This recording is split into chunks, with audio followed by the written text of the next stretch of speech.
There is a knowing inside you that does not flinch. It does not ask for permission. It does not speak in language. It does not care for logic or proof or explanation. It waits like fire beneath frozen soil, like a king exiled from his own kingdom. You can numb it. You can run from it. You can drown it in convenience, distraction, or performance, but it does not die.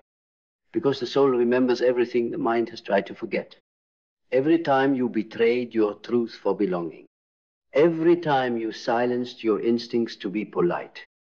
Every time you played small to feel safe. Every time you lied to others, but mostly to yourself. You think time buries it, but time only hides it until silence awakens it again. And then it screams not in words, but in ache. That subtle ache you feel when your life looks fine, but something inside whispers, no, this isn't it. That ache that hits you at midnight when there's no one to perform for. That ache when the applause fades and you're left with the echo of your own avoidance. You can lie to your mind, but your soul? Never. The soul knows. It knows what you were before they named you. It knows what you lost pretending to be someone else. It knows the exact moment you abandoned yourself for their approval. It knows the price, the cost, the fracture in your being where truth once lived. And the tragedy is, the mind thinks it's protecting you. It rationalizes your silence. It intellectualizes your disconnection. It wraps your trauma in productivity or pain in politeness and calls it normal. But wholeness was never meant to feel like suppression. And one day, something will crack. Maybe a relationship, maybe a career, maybe the illusion you built too perfectly. And in that moment, the soul will rise. Not gently, not politely, but like a wildfire reclaiming a forest that forgot it once belonged to the earth. This is not a breakdown. This is a return. Cyphoria. That sacred, terrifying space where the soul breaks through the psychological veil and demands to be felt. It's not depression. It's not madness. It's awakening. Your soul is not trying to destroy you. It's trying to free you from the cage of survival you were told was success. And to be free, you must face what the mind buried. The unprocessed grief, the inherited beliefs, the unresolved rage, the voice you silenced just to be accepted. You think becoming powerful means becoming more impressive. But true power comes from becoming more honest. Because when the mind and soul stop warring, you become something this world rarely sees whole. Not perfect, not polished, but integrated. And integrated people are dangerous. They cannot be manipulated with shame. They cannot be distracted by noise. They cannot be controlled by scarcity. They know who they are and they remember who they were before the world interfered. Mindset is not about motivation. It is about liberation. Liberating yourself from the thoughts that were never yours to begin with. Think about it. When did you decide who you are? Did you decide you're not enough? Did you decide that success means exhaustion? Did you decide that love must be earned? Or were you programmed to believe these things so young, so repeatedly, that now your mind thinks it's truth? Jung said, until you make the unconscious conscious, it will rule your life, and you will call it fate. So ask yourself, who installed the voice that shames you? Who taught you to apologize for existing? Who convinced you that suffering is noble, that silence is strength, that joy is dangerous? That is not your mind speaking. That is your conditioning. And it will rule you until you break the trance. Belief is not thinking something is true. Belief is building a life around it. Every choice you make is proof of what you believe, not what you say, not what you affirm, but what you embody. If you believe you are worthy, Your boundaries prove it. If you believe you are powerful, your posture proves it. If you believe you are enough, your silence proves it, because you no longer need to convince. So stop reciting beliefs that your life doesn't reflect. Stop performing worth and start becoming it. Because belief is not a mantra, it is a mirror, and it will show you everything you still fear to face. Let that sting. Let it burn off the delusion, because only then can you rebuild from something true. Clarity is violent. It cuts, it slices through illusion, through comfort, through the stories you clung to for safety. It shows you who's really for you. It shows you what no longer fits. It shows you that most of what you thought was you was just adaptation. You adapted to survive. You adapted to be loved. You adapted to not be abandoned. You adapted to make others comfortable. But the soul doesn't want you to adapt. It wants you to remember. And memory, soul memory, comes at a cost. You will lose people. You will lose plans. You will lose the version of you who made their survival your responsibility. But in losing all that, you find you. And clarity becomes the blade that carves your life into alignment. Not ease, not approval, alignment. And aligned people don't beg for direction. They move like they remember where they came from. Vision is not a dream. It is a summons. A call from the future to the present, whispering through the cracks of your conditioned mind, demanding you to remember what you came here to build before the world convinced you to forget. You do not create vision. You uncover it. It was always there, buried beneath shoulds and some days, beneath family expectations and cultural roles, beneath survival patterns and inherited fears. Vision isn't safe. It's not supposed to be, because vision doesn't come to reinforce the life you're living. It comes to rearrange it entirely. It disrupts. It demands. It dismantles comfort and exposes the lie that says, just stay where it's warm. But you weren't born for warmth. You were born to set fires, to light up the spaces in this world that have gone dim with resignation. Vision is the soul's architecture. And once you see it, really see it, you can never unsee it again. The job you hate becomes unbearable. The mask you wear starts to suffocate. The silence you keep turns into a scream. And that scream becomes the signal. It is not a breakdown. It is initiation. Discipline is not restriction. It is devotion. Devotion to the future version of you that already exists. The one who walks with clarity, with strength, with sovereignty. The one who no longer reacts, but creates. Every act of discipline is a vote cast in their direction. Not because you're forcing yourself, but because you are returning to yourself. The undisciplined mind is a slave to chaos, but the disciplined soul becomes a sovereign architect of reality. You wake when no one is watching. You study while others scroll. You train when motivation is gone. You say no when it would be easier to say yes. And you do it not because it feels good, but because it is who you are now. That's the shift no one tells you about. The real transformation isn't when you do the hard thing once. It's when the hard thing becomes your baseline. When the standard rises, and you rise with it. When the identity hardens, and your actions become inevitable. Not forced, natural. Because once the soul leads, discipline is no longer a punishment, it's a privilege. And then comes action. Action is the altar where all your inner work is tested. You can have the vision, you can write the plan, you can heal the wound, meditate for hours, and align your chakras to perfection. But if you do not move, you do not become. You become through momentum, through motion. through decision after decision that aligns with your truth, not your trauma. This is the line where the soul graduates from theory into embodiment. You leave the cave. You stop rehearsing your potential. You stop waiting for signs from the sky that's already placed the fire in your bones. You stop begging the world to understand you before you move. You move, even when they mock you, even when they ghost you, even when fear crawls up your throat and tries to speak for you. You move because you've already decided who you are.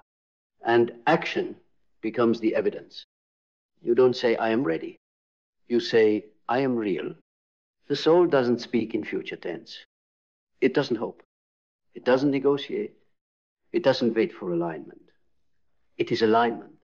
And once the mind surrenders, the noise fades, the conditioning cracks, you begin to hear it again. Not through words, but through knowing, through instinct, through resonance, through the kind of clarity that needs no explanation and leaves no doubt. You look in the mirror and you don't see someone becoming, you see someone returning.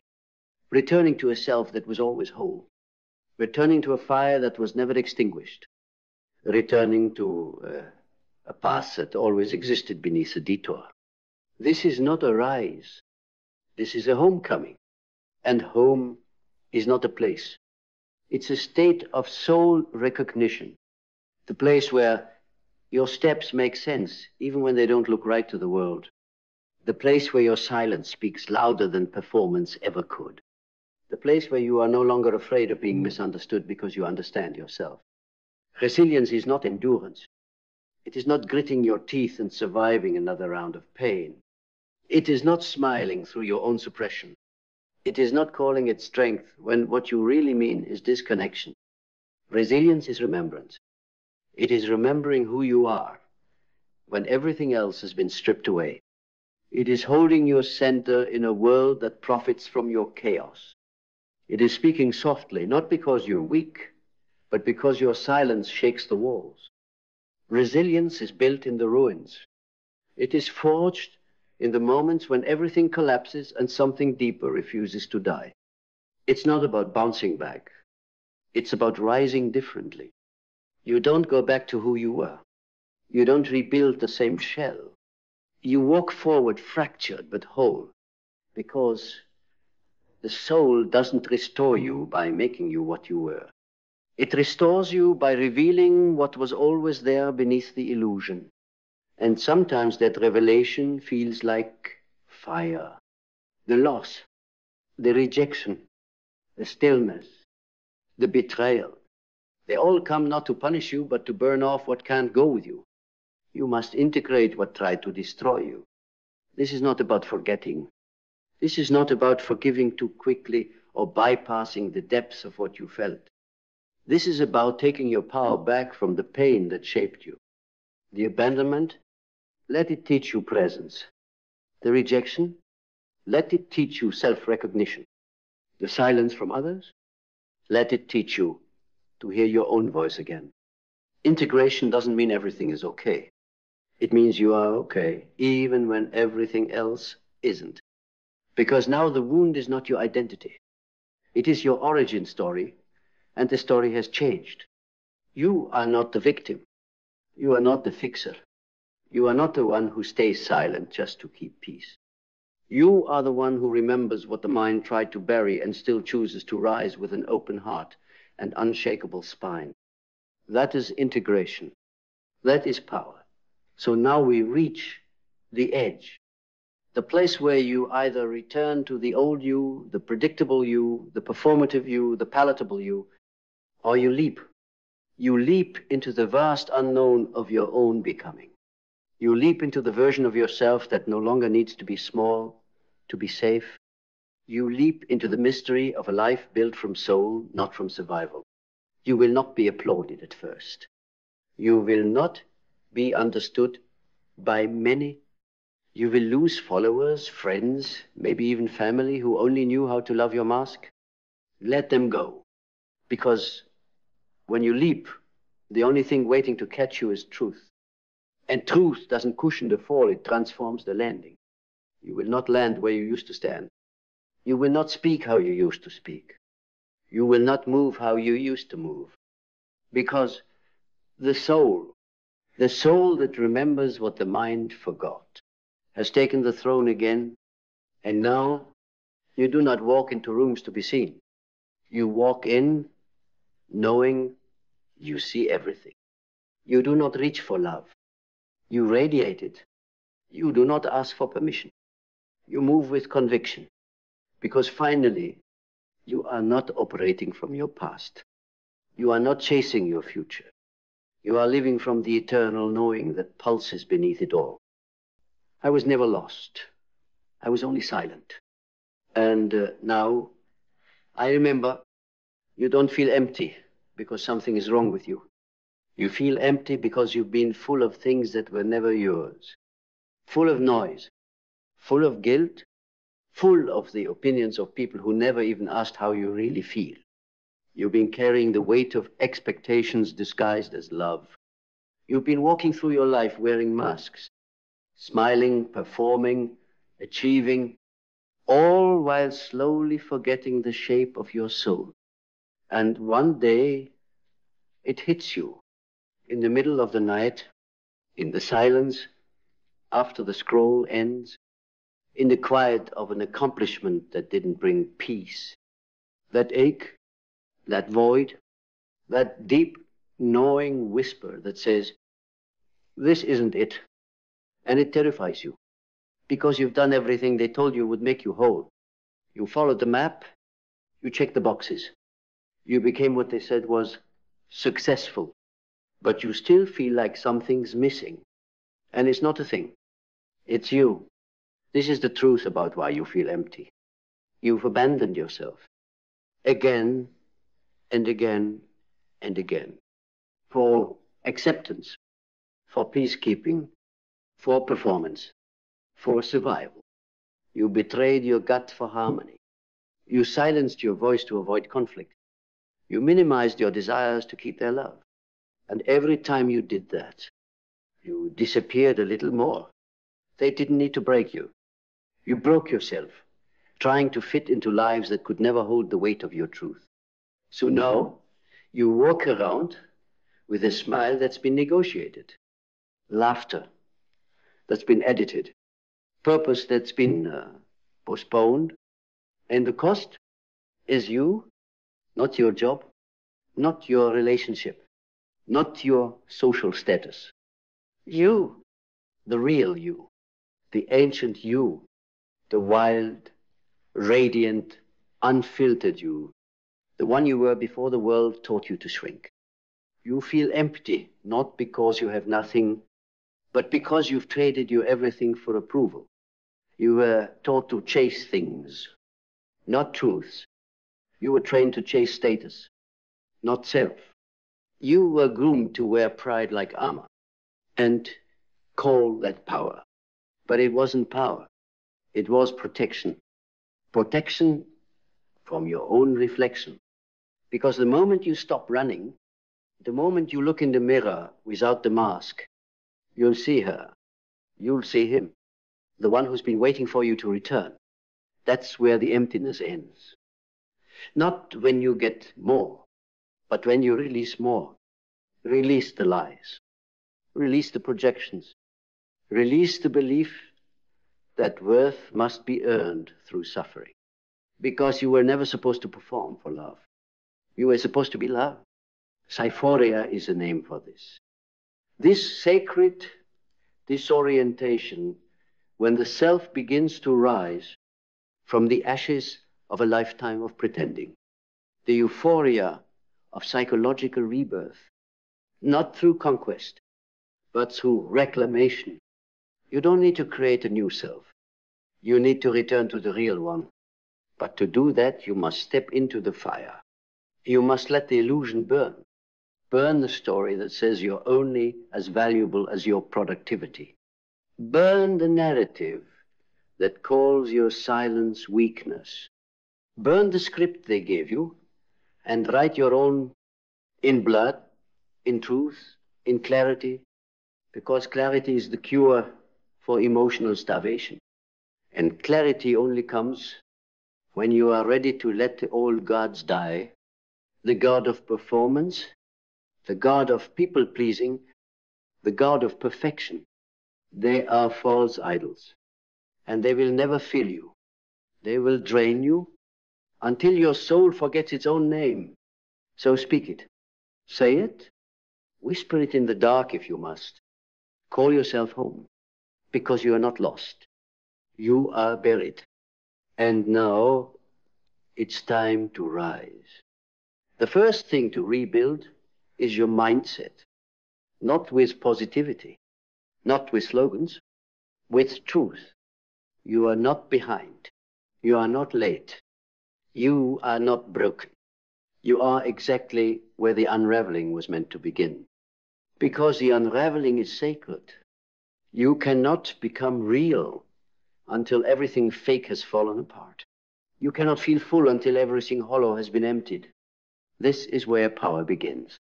Not when you add more, but when you stop lying to yourself.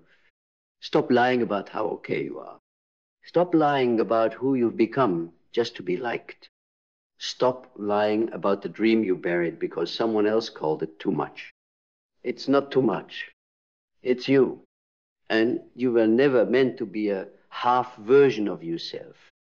You were meant to be so whole, so powerful, so aligned, that even your silence speaks louder than the noise of the world.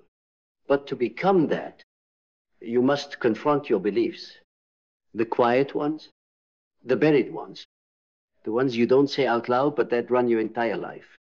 The belief that you are not enough. The belief that joy must be earned. The belief that peace is for other people. Those are not truths. They are traumas with scripts inherited, reinforced, and repeated until today. Because today, you stop auditioning for your own worth. Today you say, I am done handing the pen of my identity to people who never even read my soul. And when that shift happens, even just a crack, light gets in. And once the light gets in, everything starts changing. Your posture, your voice, your boundaries, your desires. You stop chasing love. You become it. You stop seeking freedom. You remember you always had it. You stop hoping to feel full, because the fullness comes from within, not from others, not from applause, not from security, from truth, from finally being yourself without flinching. Good. Because now you're standing on the edge of something irreversible. You've named the lie. You've called yourself home. And in that moment, when all the pretending falls away, clarity emerges like a storm breaking through fog. But don't mistake clarity for comfort. Clarity cuts. It severs what no longer serves. It silences what once distracted. It strips away what you thought you needed to survive and shows you what you actually need to live. Clarity isn't calm at first.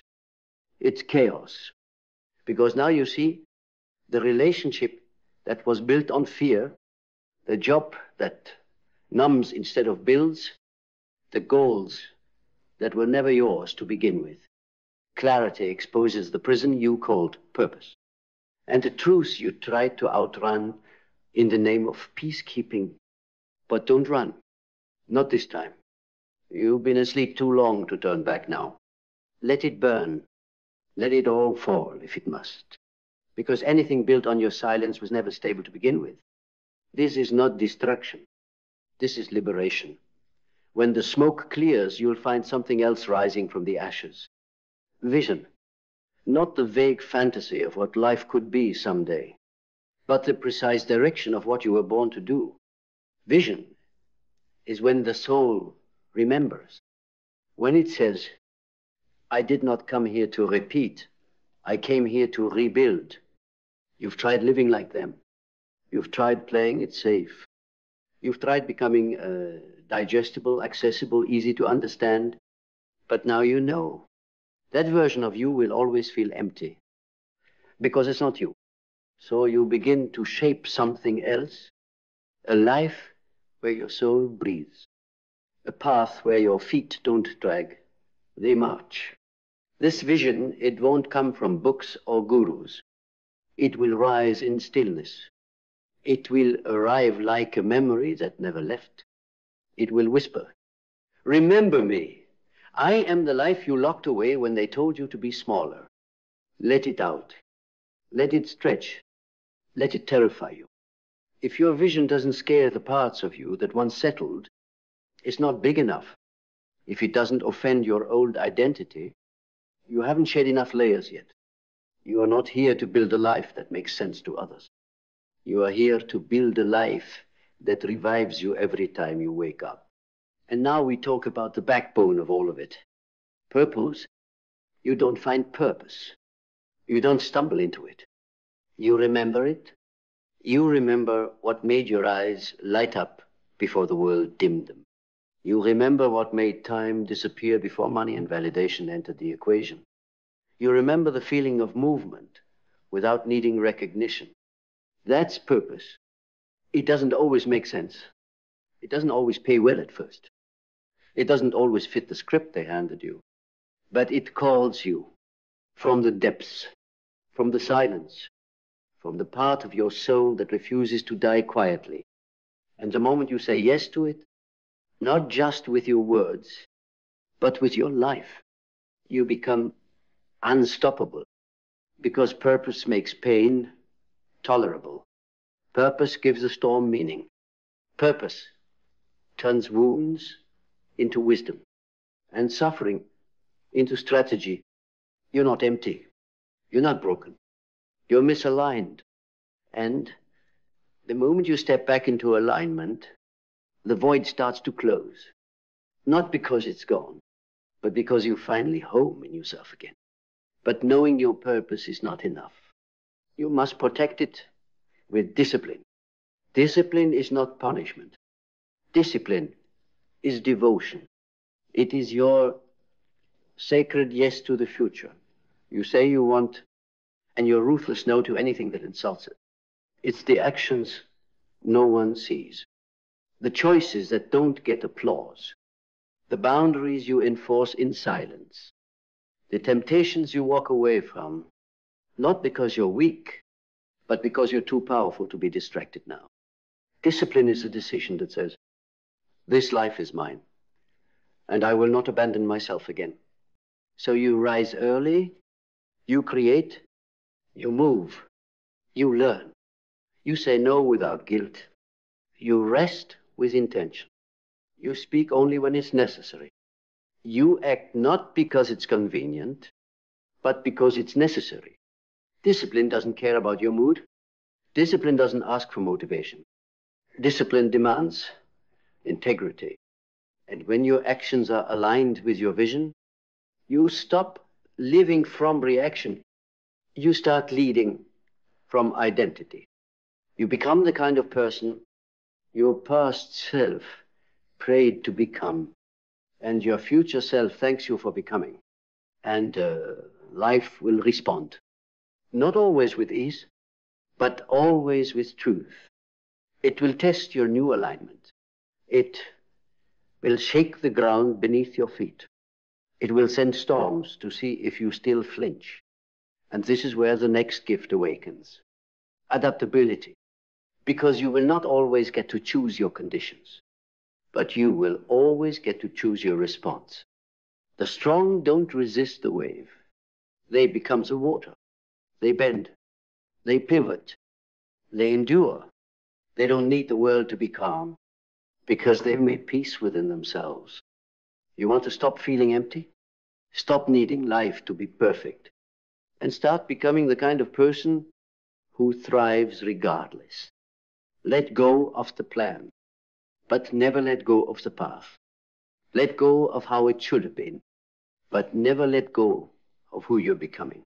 Because you weren't made to be linear. You were made to evolve And your evolution will confuse those who never dared begin their own. Good. Because now you're walking through fire, not to be destroyed, but to be revealed. This is where the old self begs to be remembered. This is where the patterns plead to be repeated. This is where the mind starts whispering. Go back. It was easier there. But you know too much now. You've tasted truth. You've glimpsed your power. And once you do, you can't unsee it. This is where resilience is born. Not the fake kind. Not hustle disguised as healing. Not stay strong while you're quietly shattering. Resilience is not rigidity, it's elasticity. It's bending without breaking. It's hurting without surrendering. It's crying in silence and rising in clarity. Resilience doesn't say, I'm fine. It says, I'm becoming. You become by breaking cycles. You become by staying present in your suffering, not bypassing it with toxic positivity. You become by learning to sit with discomfort, not as punishment, but as the birthplace of power. Because everything you want lives on the other side of what you're afraid to feel. This is emotional truth. This is emotional wisdom. The things they never taught you to trust. They told you your emotions were liabilities. They called your intuition too sensitive. They branded your depth as too much. But they were wrong. Your emotions are not weaknesses. They are signals, messengers, sacred data points from your inner self. To build a life that feeds your soul, you must stop silencing the parts of you that were never meant to be muted. Your anger is a boundary you haven't spoken. Your sadness is truth begging to be honored. Your anxiety is your body screaming in the presence of a life that isn't aligned. You don't fix emotions. You listen to them. You decode them. You transmute them. Because a strong mind doesn't suppress its heart. It follows it. A powerful life isn't void of emotion. It's driven by emotion, but not ruled by it. You feel everything, but you don't become anything that betrays your truth. And when you've walked through emotion and returned with your integrity intact, when you've stayed soft in a world that hardened you, and stayed deep in a world that celebrates shallow, you return home to something ancient. You return to soul reintegration, the remembering, the weaving back together of every piece of yourself you disowned to be love. The loud one, the quiet one, the fearful one, the bold one, the one who loved too much, the one who never felt enough. You call them all back. You sit them at your table, and you say, no more exile, no more shame, no more cutting parts of myself to be more acceptable. I choose to be whole, messy, glorious, unapologetically whole. And in that moment, something happens. The emptiness begins to close. Not because you fixed yourself, but because you finally accepted yourself. You stopped running. You stopped bargaining. You stopped proving. You reclaimed. And when you reclaim, you no longer chase love. You become love. You no longer chase power. You become power. You no longer chase peace. You realize it was always within. This is the moment. This is the truth. You never lacked anything. You were never broken. You were simply living a life too small for your soul. And now you're done. Done living on autopilot. Done swallowing your words. Done betraying yourself to belong. Done carrying what was never yours. You no longer abandon yourself to be chosen. You choose yourself fully, fiercely, finally. And everything that isn't real begins to fall away. The noise, the roles, the cages, the stories. And what's left? Not the mask, not the performance, but you, unfiltered, undeniable, unmistakably you. And in that you, that radiant, rooted, real you, there is no emptiness. There is only space. Space for meaning, space for peace, space for truth, space for sacred solitude, space for a life that matches your soul. You were never too much. You were never not enough. You were just waiting for this moment. The moment you remembered, you are not empty. You are vast. You are wild. You are alive. And you are free.